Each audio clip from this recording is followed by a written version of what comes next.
حافظ صاحب، پاکستان میں ابھی تک بہت سارے لوگ جو ہیں انکم ٹیکس اور ٹیکس ریٹرن کے حوالے سے ابہام کا شکار ہیں. انہیں سمجھ نہیں آتی فائلر کیا ہوتا ہے، نان فائلر کیا ہوتا ہے، لیٹ فائلر کیا ہوتا ہے. اس کی وضاحت کیجیے گا.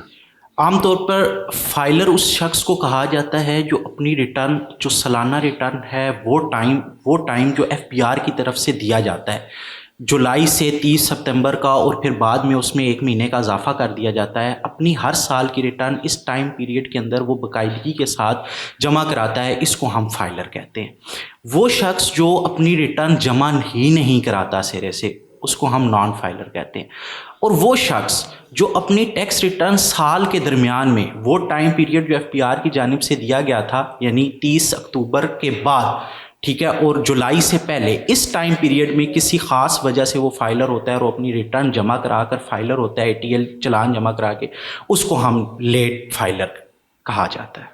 جب فائلر کے بننے کے لیے کم سے کم اس بندے کے پاس انکم کتنی ہونی چاہیے کہ اس کے لیے ضروری ہوتا ہے کہ وہ انکم ٹیکس جمع کروائے؟ کیونکہ ہر پاکستانی جو ہے وہ ضروری تو نہیں ہے کہ ٹیکس جو NTN وغیرہ جو ہے وہ حاصل کرے. سر، سب سے پہلی چیز یہ ہے دیکھنے کی ہے کہ اس بندے کو ضرورت کب پیش آ رہی ہے. بہت سے ہمارے یہاں پر لوگ یہ ایسے ہیں جن کی لمیٹڈ انکم ہے اور وہ فائلر نہیں ہوتے.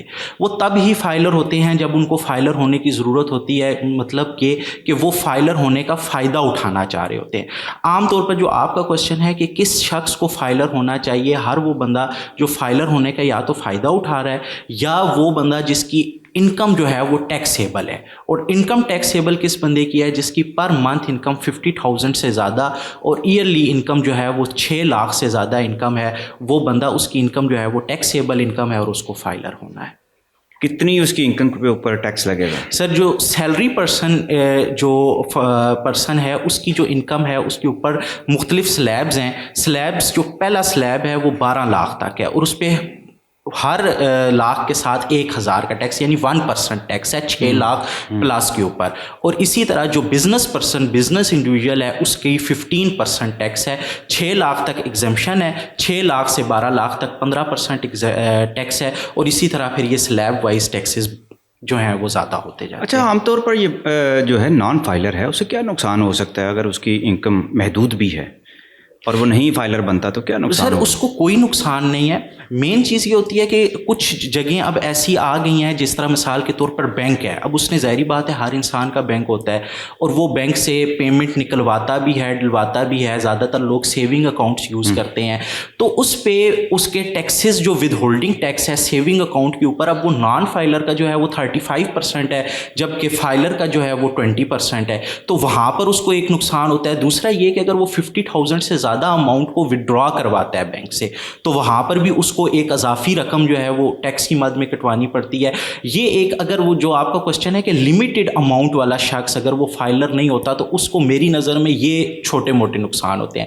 لیکن اگر اس نے کچھ پرچیز کرنا ہے، زمین پرچیز کرنی ہے، گاڑی پرچیز کرنی ہے، کوئی چیز وہ پرچیز کرنا چاہ رہا ہے، تو اس کو ایک بڑی اماؤنٹ ٹیکس کی دینی پڑے گی اگر وہ خود کو فائلر نہیں کرواتا. اچھا، یہ مجھے بتائیں کہ اگر ایسی صورتحال ہو، کسی نے اپنا مکان بیچنا ہے، نان فائلر تھا، تو اس سے پہلے وہ فائلر بن سکتا ہے؟ جی بالکل بن سکتا ہے. اب اسی میں اب یہ جو قطغن لگائی گئی ہے لیٹ فائلر والی، وہ انہی لوگوں کے لیے لگائی گئی ہے کہ ایک وہ بندہ ہے جو پراپر فائلر ہے، 2021 میں بھی اس نے ریٹرن جمع کرائی، 22 میں بھی کرائی، 23 میں بھی کرائی. اس نے کچھ خریدنا ہے یا نہیں خریدنا، وہ ہر سال بر وقت اپنی ریٹرن جمع کرا رہا ہے، اس کو کہتے ہیں کہ اسٹیٹس دیا گیا یہ پراپر فائلر ہے. لیکن کچھ لوگ ہمارے ملک میں، یعنی اکثریت، اچھا، لیٹ فائلر کی آپ نے کیا نا کہ اس کو لیٹ فائلر ڈکلیئر کیا جائے گا، لیکن نقصان ہوگا اس کی زیادہ پرسنٹیج، اس کی پرسنٹیج زیادہ ہوگی.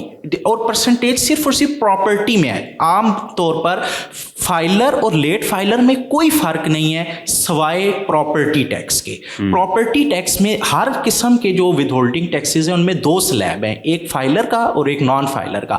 لیکن پراپرٹی کی جب آپ بات کریں گے تو 3 سلیب آپ کو نظر آئیں گے، ایک فائلر کا، ایک لیٹ فائلر کا اور ایک نان فائلر کا. ایک درمیانہ ریٹ رکھ دیا گیا ہے اس بندے کے لیے جو موقع پہ فائلر ہو کر فائدہ اٹھانا چاہ رہا ہے، اس کو وہ فائدہ نہیں ملے گا جو پراپر فائلر کو مل رہا ہے. صحیح. یہ بتائیے گا کہ بہت سارے ایسے نان فائلر ہیں جن کی ATM جو فیس ہے بینک کاٹتے ہیں، تو وہ بھی 35% کے حساب سے کاٹتے ہیں، اور اگر بینک اس کو پروفٹ دیتا ہے 6 مہینے بعد، سال بعد، تو اس پر بھی وہ 35% جو ہے ٹیکس کاٹ لیں گے. جی، جو پروفٹ ہے سر وہ 35% ہی رہے گا. لیکن جو ATM فیس ہے وہ بینک کے اپنے اصولوں کے مطابق، جو بینک کا اصول چل رہا ہے، جو ریٹ چل رہا ہے وہ اسی کے مطابق ہوگی. وہ بینک کی ایک سروس چارجز ہیں، وہ فائلر کے لیے بھی اتنے ہی ہیں، وہ نان فائلر کے لیے بھی اتنے ہی ہیں. لیکن جو آپ کے پروفٹس ہیں، پروفٹس کے اندر جو ریشو چلے گی وہ نان فائلر کے لیے جو پروفٹ کا ٹیکس ہے وہ الگ ہوگا. مطلب پروفٹ ریشو بینک کی طرف سے وہی ہوگی، لیکن جو اس کو کٹ کر ملے گا وہ ود ہولڈ ہو کے ملے گا. ود ہولڈنگ ٹیکس جو کاٹتے ہیں، ود ہولڈنگ ٹیکس جو ہے وہ نان فائلر کا زیادہ ہوگا اور فائلر ہے اس کا کام ہوگا. چلیں سر، بہت بہت شکریہ. Thank you sir.